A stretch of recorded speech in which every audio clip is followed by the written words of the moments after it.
नमस्कार, स्वागत है आपका फिर से हमारे गौरव कोचिंग सेंटर में। सबको पता होगा आज 13 मई 2020 है, जिसको मैं पहले वाले वीडियो में भी बताए थे और इसको इसलिए बता दिए ताकि आप लोग समझेंगे। यह दोनों वीडियो एक दिन ही बनाया गया है, एक ही समय में। खैर, यहाँ पर देखेंगे हम लोग इस क्वेश्चन को अभी दूसरा विधि से बनाए। इस विधि का नाम था प्रतिस्थापन विधि। प्रतिस्थापन विधि को हम आशा कर रहे हैं कि आप लोग बहुत अच्छी तरह से समझ गए होंगे। अब हम इस विधि को छोड़ तीसरा विधि जो होता है, यहाँ पे तीसरा विधि से हल करेंगे।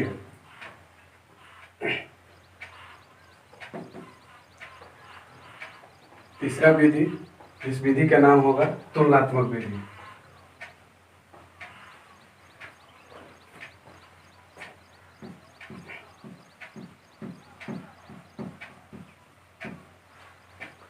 तो हम अब इस विधि से जानेंगे। आप लोग सोच रहे होंगे कि इतना क्यों नहीं मैं साफ कराया हूँ। तो इतना का कार्य इसमें भी है और इतना ही क्यों नहीं, इससे आगे भी बढ़ा जाएगा। लेकिन संभवतः यहाँ तक आपको बस प्रतिस्थापन विधि आप सीख गए, सेम टू सेम उसी प्रकार बनेगा तुलनात्मक विधि से। थोड़ा सा इसमें परिवर्तन करना होगा, थोड़ा सा इसमें अतिरिक्त समीकरण एगो आता है, इसका नाम है समीकरण 4 यानी समीकरण 4। तो वही थोड़ा बहुत हमको एक्स्ट्रा मिलेगा, बाकी इसमें और कुछ एक्स्ट्रा नहीं मिलने वाला है। तो सबसे पहले हम लोग देखेंगे तुलनात्मक विधि से। तो आप लोग यहाँ पर, आप लोग को पता है कि क्वेश्चन को सबसे पहले हल में उतारा जाएगा। उतारने के बाद उसको समीकरण 1 को समीकरण 1 मानेंगे और नेक्स्ट वाले को समीकरण 2 मानेंगे। उसके बाद यहाँ पर आपको यहाँ तक हल करना होगा। समीकरण 1 से यहाँ पे सबसे पहले समीकरण 1 से हमको हल करना होगा।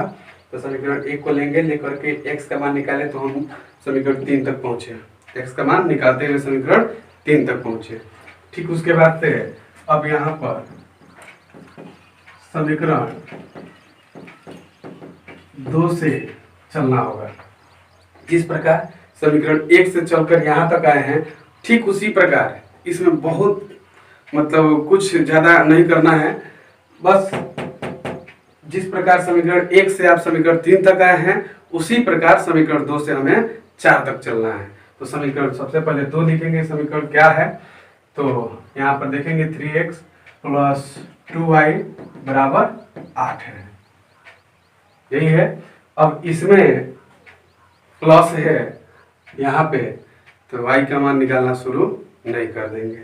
ठीक है, आपको तुलनात्मक विधि में ये पता होनी चाहिए कि जब समीकरण 1 से जिस का मान आप निकाले थे, जिसका मान आप निकाले थे, उसी का मान आप समीकरण 2 में भी निकालेंगे, निकालना पड़ेगा। और निकालने के बाद जो दो नया समीकरण जो मिल रहा है समीकरण 3 और 4 के रूप में, इस समीकरण को हमें एक दूसरे से तुलना कराना है। तो तुलना का मतलब सबसे पहले उसको दोनों को आमने सामने रखा जाएगा। रखने के बाद तुलना कराया जाएगा, तभी ना तुलना कराया जा सकता है कि उसमें क्या है, इसमें क्या नहीं है, इसमें क्या है, इसमें क्या नहीं है। तो इसी का नाम है तुलनात्मक विधि। ठीक है, तो आइए हम समीकरण 2 से चलते हैं। तो समीकरण 2 में भी हमें x का मान निकालना होगा, अर्थात x वाले को इधर रख देंगे और बाकी को हमें इधर भेज देना होगा। तो 3x, और याद रहे यहाँ पे इसलिए का चिन्ह थोड़ा बहुत छूट रहा है। ठीक है, और एरो का चिन्ह जो पहले वाले वीडियो में शायद नहीं दिए थे, आप लोग थोड़ा उस पर ध्यान देंगे, ये देना होगा हर एक स्टेप के बाद। तो यहाँ पर देखेंगे 3x को रख देंगे इधर ही, और = 8 है तो 8 रख दिए। उसके बाद ये 2y जो है इधर प्लस में, इधर आएगा तो माइनस में हो जाएगा 2y। ओके, तो इसमें हमें x का मान निकालना होगा। तो x बराबर, इसलिए x बराबर यहाँ पे 8 - 2y बटा 3, ये हो जाएगा समीकरण 4। ठीक है, यहाँ पर या का चिन्ह जरूर देंगे। तो यहाँ पे समीकरण 4 निकला, यहाँ पे समीकरण 3 निकला। अब बोले थे कि जो नया समीकरण निकलेगा उसका हमें तुलना कराना है, तो ये तुलना कराते हैं। यहाँ पर लिखेंगे समीकरण 3 तथा 4 से, समीकरण 3 तथा 4 से, समीकरण 3 क्या है तो उसमें भी x का मान निकाले थे, इसमें भी x का मान निकाले थे, दोनों x के मानों को रख देना है, बराबर लिख देंगे, बराबर की एक साइड x के मान को रखेंगे समीकरण 3 के और समीकरण 4 के x के मान को इधर रखेंगे। तो समीकरण 3 के x का मान जो है 10 + 5y/2, याद रहे समीकरण 3 का x का मान है, क्योंकि मान लीजिए x इधर भी है और इधर भी है, तो x और x तो बराबर है, इसीलिए यहाँ पे बराबर का चिन्ह रख करके इसका तुलना करा रहे हैं। तो यहाँ पे 10 + 5y/2 = यहाँ समीकरण 4 में x का मान है 8 - 2y/3, ये हो गया। अब आपको यहाँ पे करना क्या होगा, क्रॉस मल्टीप्लाई करना होगा, यानी तिरछा तिरछी गुणा करना होगा। तो आइए गुणा कर लेते हैं। तो सबसे पहले 3 से इन दोनों में गुणा करना होगा, उसके बाद 2 से इन दोनों में गुणा करना होगा, इसके नीचे वाला से इसके ऊपर वाला में गुणा करना पड़ेगा और इसके नीचे वाला से इसके ऊपर वाला में गुणा करना होगा। तो आइए हम डायरेक्ट गुणा कर लेते हैं, नहीं तो यहाँ पर एक स्टेप बढ़ा भी सकते हैं, इक्वेशन लंबा हो जाएगा, क्वेश्चन भी लंबा हो जाएगा, बोर्ड पर नहीं हटेगा तो फिर दिक्कत हो जाएगा। इसलिए यहाँ पर डायरेक्ट गुणा करते हैं, तो 3 में 10 से गुणा करेंगे, यहाँ पर हो जाएगा 30, फिर 3 में 5 से गुणा करेंगे 15y, बराबर है तो बराबर, क्योंकि दोनों में गुणा तो कर लिए। अब इधर गुणा करेंगे, 2 से 8 में गुणा करेंगे तो 16, घटाव है तो घटाव, फिर 2 से 2 में गुणा करेंगे तो 4y हो जाएगा। अब y वाला को एक तरफ कर लेंगे, बिना y वाला को एक तरफ कर लेंगे, अर्थात 15y इधर प्लस में है तो इधर ही रहेगा ना, इधर ही रखना है, तो उसमें चिन्ह परिवर्तन नहीं होगा। लेकिन ये 4y जो है ये बराबर के इस साइड है, जो कि माइनस में है, तो हमें इसको इधर ले जाना होगा, तो ये हो जाएगा प्लस में, यानी कि +4y हो जाएगा। अब बराबर के बाद 16 है तो 16 रख दिए, और इधर 30 में कोई y नहीं है, कोई चर राशि नहीं है, इसलिए हमको इसको इधर भेजना पड़ेगा। तो इधर 30 जो है प्लस में है, इधर आएगा तो माइनस में हो जाएगा 30। ओके, उसके बाद यहाँ पर ये दोनों प्लस में है, जुड़ जाएगा, यानी कि 15y फिर 4y हो जाएगा 19y। और ये दोनों में देखेंगे कि अंतर कितना का है। सबसे पहले क्योंकि दोनों अलग अलग चिन्ह में है, ये ऋणात्मक है और ये धनात्मक है, तो यहाँ पर देखेंगे कि माइनस वाला अधिक है, कितना अधिक है, तो संभवतः 14 का अंतर है। ठीक है, इसलिए y बराबर 19 जो इधर गुणा में इधर भेजेंगे तो बटा में आएगा, यानी कि भाग में आ जाएगा, तो हो जाएगा 14/-19। अगले क्वेश्चन में भी y का मान जो आया था -14/19 आया था। y के इस मान को किसी में भी रखिए, आप लोग को यहाँ पर बहुत सारा ऑप्शन है, 1 2 3 या 4। y के इस मान को 1 2 3 या 4 किसी भी समीकरण में रखिए, आपका आंसर उतना ही आएगा जितना आना चाहिए। ओके, तो आइए रखते हैं समीकरण हम 3 में, समीकरण 3 में रखते हैं। तो यहाँ पर लिखेंगे y के इस मान को समीकरण 3 में रखने पर, यहाँ पर लिख लेंगे रखने पर। तो यहाँ पे समीकरण 3 जो है सबसे पहले उसको लिखना पड़ेगा, x बराबर 10 प्लस माने 10 जोड़ 5y/2 हो गया। तो x तो रहेगा ही, यहाँ पे या का चिन्ह जरूर देंगे,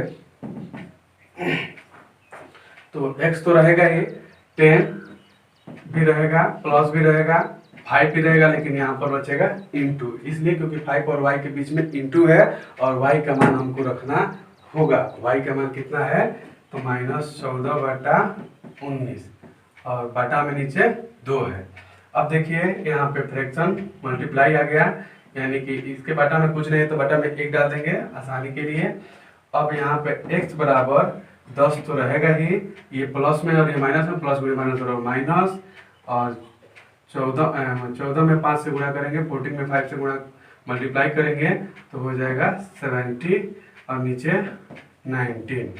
अब जो है ये फ्रैक्शन में है, ये नहीं है फ्रैक्शन में, तो इसके बटा में 1 डाल देंगे और फिर इसके मेन बटा में नीचे क्या है 2 है तो 2 रख दिए। उसके बाद x इक्वल टू यहाँ पे दोनों का एलसीएम लेंगे, सेम टू सेम इसी प्रकार हल करते हुए हम पहुंचे थे नेक्स्ट वाले इसके पहले वाले विधि में। ठीक उसी प्रकार हम यहाँ पर भी हल कर रहे हैं, आप लोग देख भी रहे होंगे। इस बहुत आसान विधि है ये समीकरण क्या बोलते हैं समीकरण का प्रतिस्थापन विधि और तुलनात्मक विधि जो है बहुत आसान विधि है। हमारे ख्याल से जितना भी क्वेश्चन है उसको प्रतिस्थापन विधि से आप हल कर सकते हैं आसानी से। लुप्तीकरण विधि से थोड़ा बहुत चेंजिंग करना होता है, लेकिन प्रतिस्थापन विधि जो है बहुत ही आसान है। मैंने पांचों विधि में बहुत आसान विधि जो है वो प्रतिस्थापन विधि है, और उससे भी आसान विधि जो है ब्रजगुणन विधि है, लेकिन जो कम जगहों में मतलब सॉल्व किया जा सके वो है ब्रजगुणन विधि। लेकिन उसमें दिक्कत यही होगा कि थोड़ा भास्ट है, उसको थोड़ा अच्छा से समझना होगा। अच्छा से समझ लेंगे तो बहुत ही कम जगहों में और कम समय में बन जाने वाला विधि है। तो उसके बारे में हम लोग कल जानेंगे या परसों। फिलहाल आज जानते हैं। यहाँ पर देखेंगे 19 और 1 का लघुत्तम तो 19 होगा। अब यहाँ पर 190 आया, पहले वाले वीडियो में बता भी दिए थे कि 190 क्यों आएगा। यहाँ पर 70 आएगा। उसके बाद x बराबर यहाँ पर नीचे तो 2 रहेगा ही, यहाँ पर बटा में 19 रहेगा। जब माइनस करेंगे तो 120 आएगा। 0 से 0 गया 0, 9 से 7 गया 2 और 1 से 9 यानी कुछ नहीं जाएगा तो 1 ही रहेगा। उसके बटा में 1 डाल देंगे, x बराबर हो जाएगा 120 बटा 19 और फिर 1 बटा 2 जो कि कटेगा 60 मंथ में। तो x का मान आ गया 60 बटा 19। x का मान 60 बटा 19 आ गया। यहाँ पे इसलिए का चिन्ह दे देंगे और यहाँ पे या का चिन्ह देते आएंगे। ठीक, अब यहाँ पे लिख देंगे अतः x बराबर 60 बटा 19 और y बराबर -14 बटा 19। तो आप लोग देखे होंगे कि अगले क्वेश्चन मैंने अगले विधि से भी जब बनाया गया था तो उसका x का मान 60 बटा 19 और y का मान -14 बटा 19 आया था, और अभी भी देखेंगे तो इसमें भी वही मान आया है। तो आप लोग को ये वीडियो कैसी लगी थोड़ा बहुत लाइक कीजिए तो अच्छा रहेगा। यहाँ पर देते हैं अब होमवर्क आप लोग को बनाने के लिए, खास तौर पे जो हमारे संस्था के बच्चे हैं वे लोग बना करके जिस तरह से भेजते हैं हमको मतलब थोड़ा बहुत अच्छा लगता है कि आप समझ करके फिर से आप प्रयास करें उसको बनाने का, बना करके फिर हमारे पास रिप्लाई करें तो हमें बहुत अच्छा लगता है और इसीलिए क्वेश्चन भी देते हैं। तो आइए फर्स्ट क्वेश्चन देखते हैं।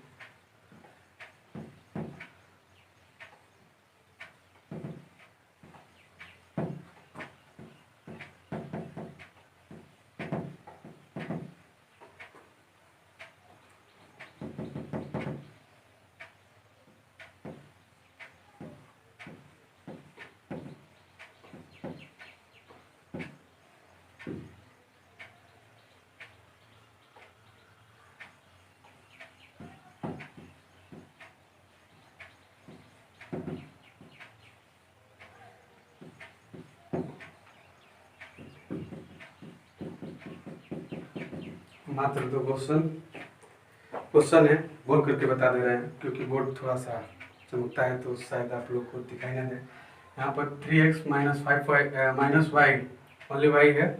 3x minus Y equal to 20 और 2x plus 9y equal to 7। Next question है 2a minus 5b equal to 16। यहाँ पे प्लस कर दे रहा है 2a plus 5b equal to 16 और 5a minus 2b equal to 20। ये आपका 2 क्वेश्चन रहा। दोनों क्वेश्चन को जल्दी से जल्दी आप लोग बनाकर भेजेंगे ग्रुप में। ग्रुप बनाया गया है, अगर किसी को हो सकता है कि उस ग्रुप में शामिल नहीं किया गया हो तो इसमें कमेंट बॉक्स जो है उसमें अपना नंबर सेंड करें, हम आपको ग्रुप में जोड़ देंगे और जिसके माध्यम से आप सवाल जवाब करते रहेंगे। ठीक है, मिलेंगे अगले वीडियो में, तब तक के लिए नमस्कार।